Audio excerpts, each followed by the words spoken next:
اعوذ باللہ من الشیطان اللعین الرجیم بسم اللہ الرحمن الرحیم۔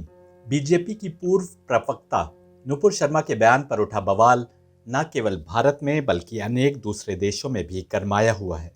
میں نے نپور شرما دوارا دیے گئے بیان پر اپنے وچار رکھنے سے پہلے اچت سمجھا کہ نپور شرما دوارا اے بی پی نیوز کو دیے گئے ایک انٹرویو پر بات کروں، کیونکہ میرا ماننا ہے کہ مسلمانوں کی اور سے صحیح اور عقل مندی بھرا ریئیکشن ابھی تک نہیں آیا۔ اصل میں اپنے کو مسلمان کہنے والے اصلی اسلام سے اتنا دور آ گئے ہیں کہ ہم قرآن، اسلام اور پیغمبر محمد کی چھوی داغدار کرنے کے ذمہ دار بنتے ہیں۔ اب آئیے اصلی بحث کی طرف۔ کیا عائشہ کا پیغمبر محمد سے 6 ورش کی عمر میں نکاح ہوا اور 9 ورش کی عمر میں رخصتی ہوئی، اور عائشہ پیغمبر محمد کے گھر 9 ورش کی عمر میں آئیں؟ پیغمبر محمد کا دیہانت ہوا 633 AD میں۔ یہ وہ سمے تھا جب تمام عربیہ مسلمان ہو چکا تھا۔ پھر بھی آج تک مسلمانوں کے وبھن فرقے اس بات پر سہمت نہیں کہ پیغمبر محمد کا دیہانت کس تاریخ کو ہوا تھا۔ جس فرقے میں جو پیدا ہوا وہ اپنے علماء دوارا بتائی گئی تاریخ کو صحیح مانتا ہے۔ پیغمبر محمد کا جب دیہانت ہوا یہ وہ سمے تھا کہ تمام مدینہ مسلمان تھا۔ کیا کارن تھا کہ ان کے جنازے میں کیول گنتی کے لوگ شریک تھے؟ اس کے بعد 30 سال تک خلافت راشدہ کے دور میں مسلمان ایسے وبھن مسئلوں میں الجھے رہے کہ پیغمبر محمد کی جیونی لکھنے کی چنتا کسی کو نہیں ہوئی۔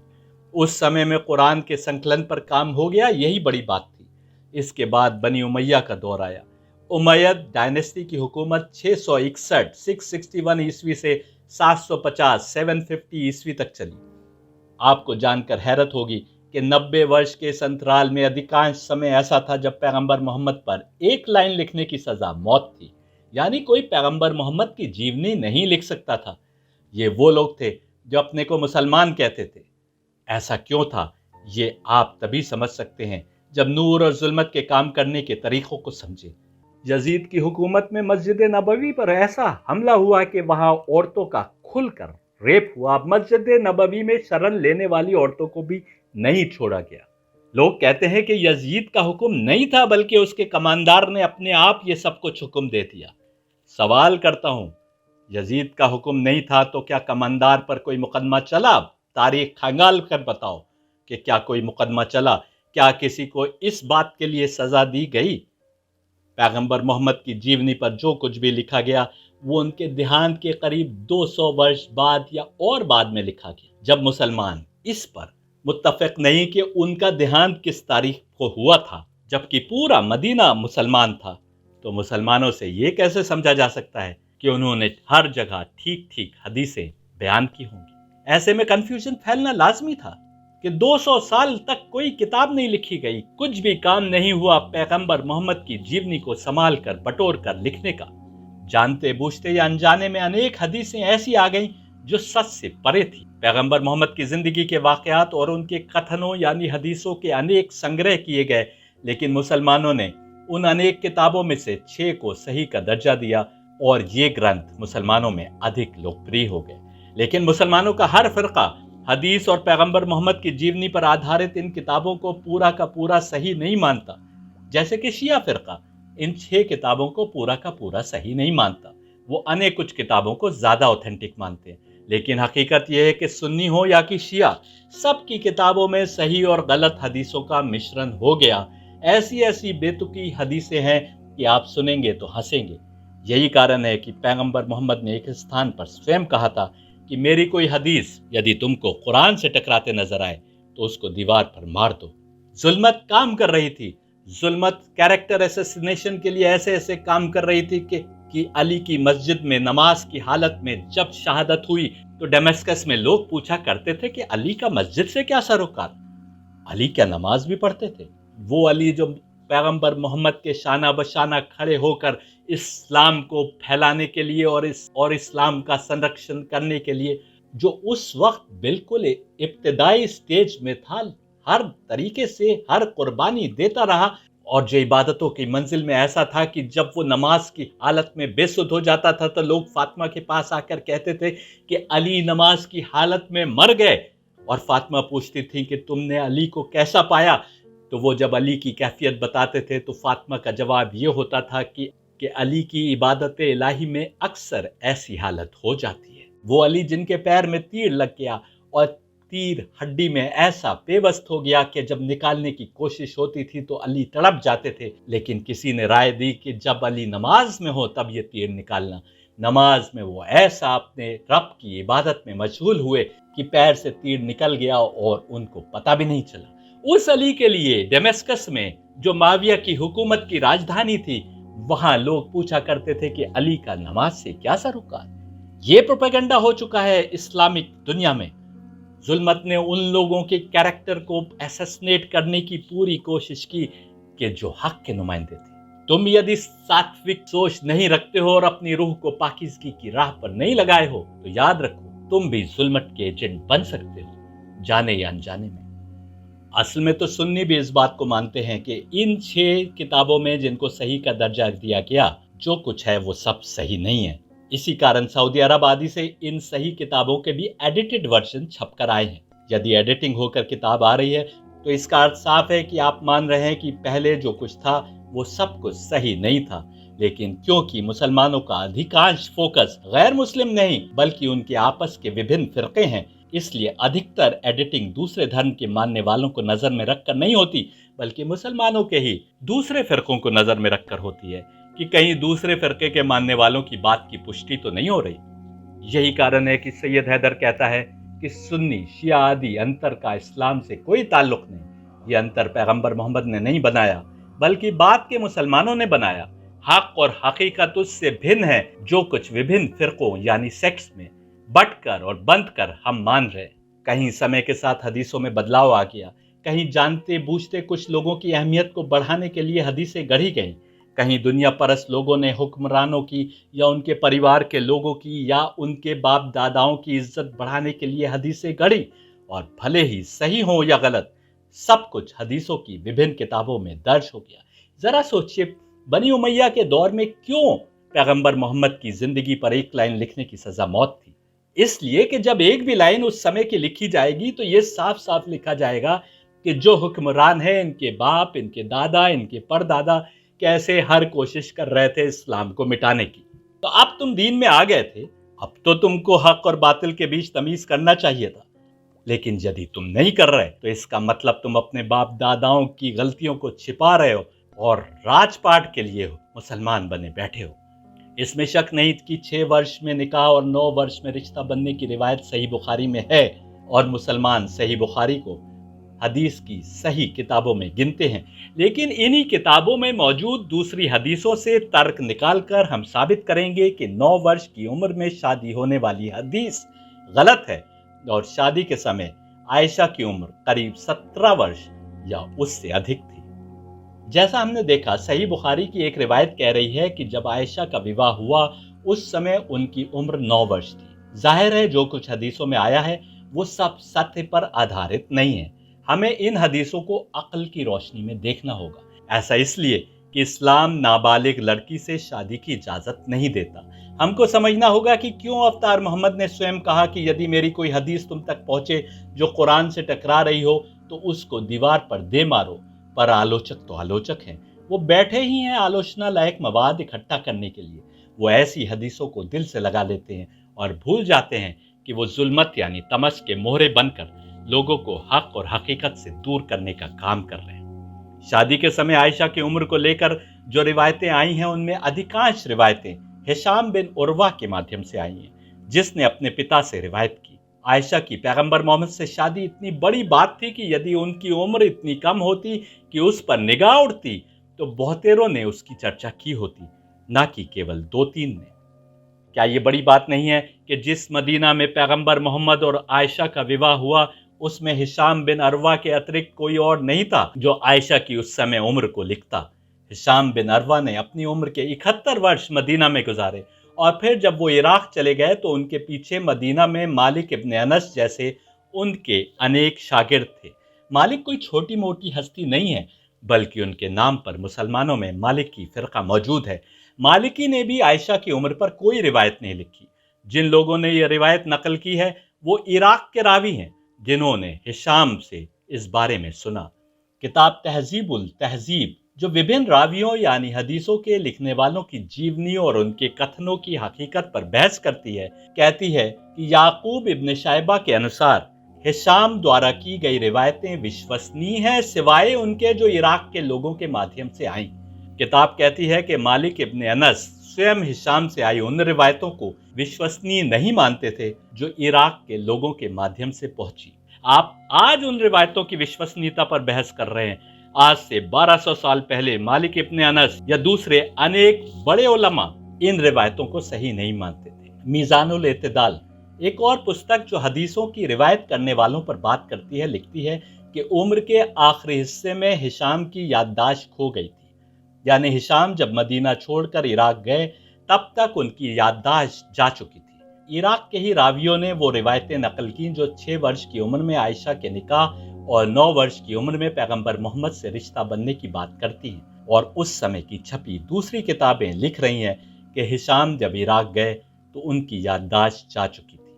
अब आप कैसे यकीन करेंगे इस रिवायत पर? आमतौर पर जो रिवायत मानी जाती है उसके अनुसार आयशा का जन्म हिजरत से 8 वर्ष पहले हुआ था। यहाँ बताना आवश्यक है कि पैगंबर मोहम्मद का जन्म 570 एडी में हुआ था। इसके पश्चात 40 वर्ष की उम्र में उन्होंने अपने पैगंबर यानी अवतार होने की घोषणा की। इससे हम समझ सकते हैं कि 610 एडी में उन्होंने पैगंबर होने की घोषणा की होगी। 610 एडी से पहले के समय को मुसलमान दौरे जाहिलियत कहते हैं। अपनी पैगंबरी की घोषणा के बाद उन्होंने 13 वर्ष मक्का में गुजारे और फिर 10 वर्ष मदीना में गुजारे। 623 एडी वो वर्ष होना चाहिए जब उन्होंने मक्का से मदीना का सफ़र किया। इसको हिजरत कहते हैं और इसी वर्ष से मुसलमानों के हिजरी कैलेंडर की शुरुआत होती है। सही बुखारी में ही आयशा से एक और रिवायत दर्ज है जिसके अनुसार उनका पैगंबर मोहम्मद से निकाह खदीजा के देहांत के 3 वर्ष बाद हुआ था। खदीजा का देहांत हिजरत से करीब 3 वर्ष पहले हुआ था, यानी पैगंबरी की घोषणा के 10वें साल। इससे हम ये समझ सकते हैं कि पैगंबर मोहम्मद का आयशा से निकाह हिजरत से बस कुछ समय पूर्व हुआ होगा। हमको ये भी पता है कि निकाह के 2 वर्ष बाद रुखसती हुई। इसको यदि ठीक ठीक समझे तो पैगंबर मोहम्मद और आयशा का रिश्ता हिजरत के दूसरे वर्ष में यानी करीब 625 एडी में हुआ। इतिहासकार इब्न मुलक्कन भी इस बात की पुष्टि करते हैं कि आयशा की रुखसती 2 हिजरी में शव्वाल के महीने में हुई जब वो अपने घर से पैगंबर मोहम्मद के घर में आई। सही बुखारी की एक और रिवायत के अनुसार जो किताबुत तफसीर में दर्ज है, आयशा ने स्वयं रिवायत की कि जब सूरह कमर अवतरित हुआ उस समय मैं कमसिन बच्ची थी। याद रहे कि कुरान का 54वां सूरा सूरह कमर हिजरत से 9 वर्ष पहले अवतरित हुआ था। इस रिवायत के अनुसार आयशा का न केवल इस सूरे के अवतरण से पहले जन्म हो चुका था बल्कि वो जारिया यानी कमसिन लड़की थी, ना कि सिबिया यानी गोद खेलती बच्ची। आयशा ने खुद अपने लिए जारिया का शब्द इस्तेमाल किया। यदि यह रिवायत सही है तो यह हिशाम बिन उर्वा की 9 वर्ष की उम्र में शादी होने वाली रिवायत की रद्द करती है। साफ है कि सही बुखारी में ही 9 वर्ष की उम्र में शादी की रिवायत मौजूद है और सही बुखारी की ही एक और रिवायत जो स्वयं आयशा से है इसको रद्द कर रही है। आप किसको सही और किसको गलत मानेंगे? कुछ और दलीलें जो हम पेश करेंगे उनकी रोशनी में यही बात हकीकी है कि शादी के वक्त आयशा की उम्र कम से कम 17 वर्ष या उससे अधिक थी। कई रिवायतों के अनुसार आयशा बद्र और उहद के युद्ध में मुस्लिम लश्कर के हमरा थी। बद्र का युद्ध हिजरत के दूसरे वर्ष में हुआ था और उहद का युद्ध इसके भी बाद में हुआ। रिवायतों में यह भी लिखा है कि 15 वर्ष से नीचे किसी को भी उहद के युद्ध में हिस्सा लेने की इजाज़त नहीं थी। जितने भी लड़के 15 वर्ष से कम उम्र के थे उनको वापस भेज दिया गया था। यदि आयशा ने बद्र और उहद के युद्ध में शिरकत की तो इससे साफ है कि उस समय उनकी उम्र 9 या 10 वर्ष नहीं होगी बल्कि अधिक होगी। सोचने की बात है कि युद्ध में औरतें मर्दों की सहायता करने के लिए शरीक होती हैं, ना कि उन पर बोझ बनने के लिए। अबू नईम अहमद इब्न अब्दुल्ला इब्न असाकर अल दमिश्की, तबरानी, इब्न असीर ऐसे कई इतिहासकारों का मानना है कि आयशा से उनकी बहन अस्मा 10 वर्ष बड़ी थी। 2 किताबों तकरीबुल तहजीब और अल बिदाया वल निहाया में दर्ज है कि अस्मा का देहांत हिजरत के 73वें वर्ष में हुआ जब उनकी उम्र 100 वर्ष की थी। यदि अस्मा की उम्र 73 हिजरी में 100 वर्ष थी तो हिजरत के समय वो 27 या 28 वर्ष की होंगी। इस हिसाब से हिजरत के समय आयशा की उम्र 17 या 18 वर्ष रही होगी। आयशा के अनुसार पैगंबर मोहम्मद से शादी हिजरत के पहले या दूसरे वर्ष में हुई। इस हिसाब से विवाह के समय आयशा की उम्र 18 से 20 वर्ष के करीब होना चाहिए। हमको ये बात पता है कि आयशा पहले खलीफा अबू बकर की बेटी थी। इस्लामिक इतिहासकार तबरी अबू बकर के बारे में लिखते हुए कहता है कि उनके 4 औलादें थी और चारों दौरे जाहिलियत में पैदा हुई थी। हम बता चुके हैं कि दौरे जाहिलियत उस जमाने को कहते हैं जब तक अवतार मोहम्मद ने अपने अवतार होने की घोषणा नहीं की थी। इस घोषणा के 13 वर्ष बाद मक्का से मदीना हिजरत हुई और हिजरत के बाद पहले या दूसरे वर्ष में आयशा की रुखसती हुई। वो पैगंबरी की घोषणा से कितने वर्ष पहले पैदा हुई ये तबरी ने नहीं लिखा, लेकिन यदि आयशा का जन्म दौरे जाहिलियत में हुआ था तो रुखसती के समय उनकी उम्र किसी भी हाल में 14 वर्ष से कम नहीं हो सकती। इब्न हिशाम के अनुसार आयशा ने उमर बिन खत्ताब से काफी पहले इस्लाम को अपना लिया था। इससे साफ है कि आयशा पैगंबर मोहम्मद द्वारा अपने रसूल होने की घोषणा के बाद पहले ही वर्ष में इस्लाम में दाखिल हो गई थी, क्योंकि ज्यादा दिन नहीं गुजरे जब उमर भी इस्लाम में दाखिल हो गए। घोषणा के 13 वर्ष बाद हिजरत हुई और फिर हिजरत के पहले या दूसरे वर्ष में शादी। ये तो आप मानेंगे कि यदि कोई दूध पीती बच्ची हो तो उसके इस्लाम में दाखिल होने की बात कोई क्यों करेगा। उनकी उम्र इतनी तो होगी कि वो अपने फैसले कर सके। फिर आयशा की 6 या 7 वर्ष की उम्र में सगाई और 9 वर्ष की उम्र में शादी की बात कैसे सही हो सकती है। अकल रखने वाले के लिए ये रिवायतें और ये बातें बहुत कुछ कहती हैं। तबरी ने यह भी तहरीर किया है कि जब अबू बकर ने हबशा की ओर कूच की सोची, जो हिजरत के 8 वर्ष पहले का वाकया है, तो वो मुताम के पास गए जिनके पुत्र से आयशा की सगाई हो चुकी थी और उनसे कहा कि वो आयशा को अपनी बहू के रूप में घर में रख लें। मुताम ने यह कहते हुए इनकार कर दिया कि क्योंकि अबू बकर ने इस्लाम कबूल कर लिया है इसलिए उसके पुत्र ने आयशा को तलाक दे दी है। बड़ा प्रश्न ये उठता है कि हिजरत से 8 वर्ष पहले आयशा की न केवल सगाई हो चुकी थी बल्कि इतनी उम्र थी कि अबू बकर मुताम के पास जाकर उनको अपनी पुत्र वधू के रूप में घर में रख लेने की गुजारिश कर रहे थे, जिस पर मुताम ने यह कहते हुए इनकार कर दिया कि उनके पुत्र ने आयशा को तलाक दे दी है। जो लोग इस वाक़े के 9 वर्ष बाद हुई शादी के लिए यह साबित करने में जुटे हैं कि उस समय आयशा की उम्र केवल 9 वर्ष थी, वो बताएं कि हिजरत के 8 वर्ष पहले आयशा की उम्र क्या थी जब उनके पिता मुताम से सिफारिश कर रहे थे कि उन्हें बहू के रूप में घर में जगह दे दें। जाहिर है आयशा की सगाई मुताम के पुत्र से इससे पहले हो चुकी थी। दूसरे ये कि जो लोग आयशा को अविवाहित यानी वर्जिन कहकर अवतार मोहम्मद की दूसरी पत्नियों से उनका रुतबा बढ़ाने की सोचते हैं, वो भी जान लें कि विवाह संपन्न भले ही ना हुआ हो पर मुताम के कथनानुसार उसके पुत्र ने आयशा को तलाक दे दी थी। दूसरे ये कि यदि वर्जिन होने से वो समझते हैं कि आयशा का रुतबा दूसरी पत्नियों से बढ़ जाता है तो ये उनकी भूल है, क्योंकि इस्लाम वर्जिन या नॉन वर्जिन में तमीज नहीं करता और कर्मों पर अधिक जोर देता है। लेकिन यदि आयशा अकेली ऐसी युवती थी जिनकी उस समय तक शादी नहीं हुई थी, हालांकि हम बता रहे हैं कि मुताम ने कहा कि उसके बेटे ने आयशा को तलाक दे दी, जिससे साबित होता है कि निकाह हुआ था। अगर आप गौर करें तो आप पाएंगे कि पैगंबर मोहम्मद की जिंदगी में कोई भी औरत ऐसी नहीं आई कि जिसकी पहले से शादी नहीं हुई थी, यानी जो तलाकशुदा थी या बेवा थी या जिसको आश्रय की जरूरत थी, केवल उसको पैगंबर मोहम्मद ने अपनी पत्नी के रूप में स्वीकारा ताकि हर जमाने के लोगों को मैसेज दिया जा सके। इस पर मैं बाद में किसी और लेक्चर में बात करूंगा। अहमद इब्न हंबल द्वारा बयान की गई एक रिवायत के अनुसार खदीजा के देहांत के उपरांत जब खौला, जो पैगंबर मोहम्मद की रिश्तेदार थी, उनके समक्ष आई और उनसे फिर शादी करने की नसीहत की, तो पैगंबर मोहम्मद ने उनसे पूछा कि उनके लिए क्या क्या विकल्प हैं। खौला ने कहा, you can marry a virgin that is बिक्र or a women who has already been married सय्यब। जब पैगंबर मोहम्मद ने पूछा कि बिक्र कौन है तो खौला ने आयशा का नाम लिया। जो लोग अरबी भाषा जानते हैं उन्हें पता है कि बिक्र का शब्द 9 वर्ष की अपरिपक्व बालिका के लिए प्रयोग नहीं होता, ऐसे में जारिया शब्द प्रयोग किया जाता है। बिक्र का शब्द एक अविवाहित स्त्री के लिए प्रयोग किया जाता है। जाहिर है 9 वर्ष की बालिका अविवाहित स्त्री नहीं होती। इब्न हजर के अनुसार फातिमा आयशा से उम्र में 5 वर्ष बड़ी थी। रिवायतों के अनुसार जब फातिमा का जन्म हुआ उस समय पैगंबर मोहम्मद की उम्र 35 वर्ष थी। यदि इन रिवायतों को सही माने तो भी हिजरत के समय عائشہ کی عمر किसी भी हाल में 14 वर्ष से कम नहीं हो सकती। इस हिसाब से भी शादी के समय उनकी उम्र कम से कम 15 या 16 वर्ष थी। ये कुछ पॉइंट्स हैं जो जाहिर करते हैं कि पैगंबर मोहम्मद 9 वर्ष की उम्र में आयशा से शादी की रिवायतें गलत हैं। ये पॉइंट्स तो हम जनवरी 2022 में छपी अपनी किताब अफ्तार मोहम्मद में साफ साफ लिख चुके हैं। आज मई और जून 2022 में इस पर फिर से बहस हो रही है। अधिकांश मुस्लिम क्लरिक्स अभी भी खामोश हैं, जैसे उनके पास कोई जवाब नहीं है। शायद नहीं है क्योंकि इतना स्टडी नहीं करी। बेचारे मुसलमान पैगंबर मोहम्मद से अपने इश्क के कारण नुपुर शर्मा को मारने, सिर तन से जुदा करने आदि कमेंट से आगे नहीं बढ़ पाते।